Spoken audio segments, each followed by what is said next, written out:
Halo traders, jumpa dengan Mark Sinambela dalam program Fibis Focus.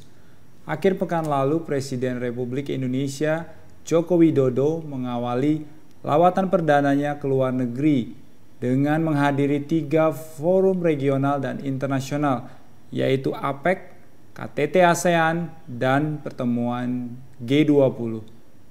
Lawatan ini mempunyai arti penting baru bagi pemerintahan baru Indonesia di bawah kepemimpinan Joko Widodo yang semasa kampanye berjanji akan mengedepankan diplomasi pro rakyat sekaligus mensinergikan cita-cita mewujudkan Indonesia sebagai negara poros maritim dunia.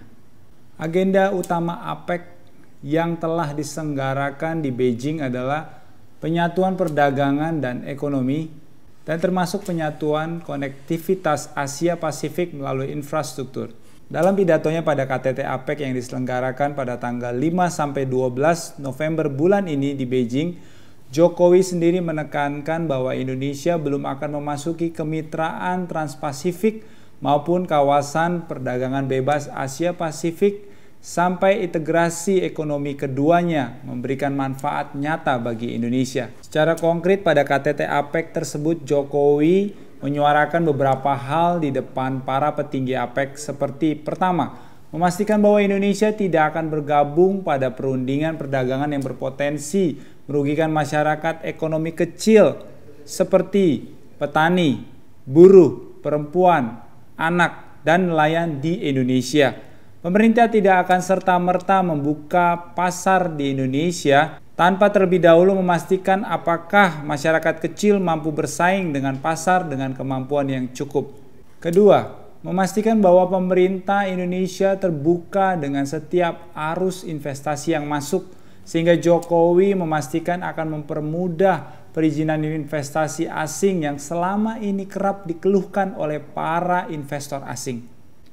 Poin-poin penting dalam KTT APEC Beijing, pertama, terbentuk kesepakatan pemberlakuan Free Trade Area Asia Pasifik atau FTAAP yang diusung Tiongkok pada 2025 mendatang, di mana akan didahului studi kelayakan pada 2015 sampai 2016. Kedua, negara-negara yang tergabung dalam FTAAP akan fokus pada liberalisasi perdagangan, investasi, dan keuangan. Ketiga, Jokowi selaku Presiden Republik Indonesia memutuskan bahwa Indonesia belum akan bergabung dalam perjanjian FTAAP tersebut. Menurut analis Fibis Research Center, kelemahan dan keuntungan Indonesia belum bergabung dalam FTAAP. Yang pertama, kelemahannya adalah Indonesia kehilangan pangsa pasar yang potensial dengan harga minimum untuk berdagang dan menerapkan ekonomi terbuka dengan negara-negara yang bergabung dalam FTAAP. Indonesia kehilangan potensi untuk memasarkan atau mempromosikan Indonesia kepada investor yang tergabung dalam FTAAP. Sedangkan keuntungannya, Indonesia bisa lebih mematangkan kesiapan bangsa sebelum menghadapi free trade agar tidak tertati-tati ketika sudah resmi bergabung dalam suatu perjanjian perdagangan bebas dengan negara lain. Misalnya dalam hal mempersiapkan infrastruktur yang lebih layak untuk investasi, mempersiapkan SDM yang handal, dan mematangkan kebijakan atau policy terkait perizinan usaha, terutama yang terkait pihak asing.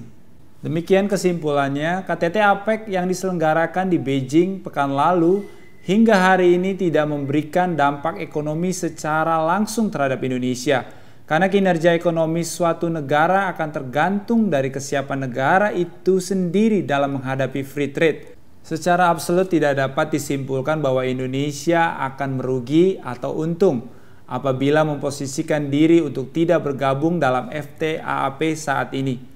Demikian Fibis Fokus pada pekan ini. Selamat berinvestasi, happy trading, salam Fibis.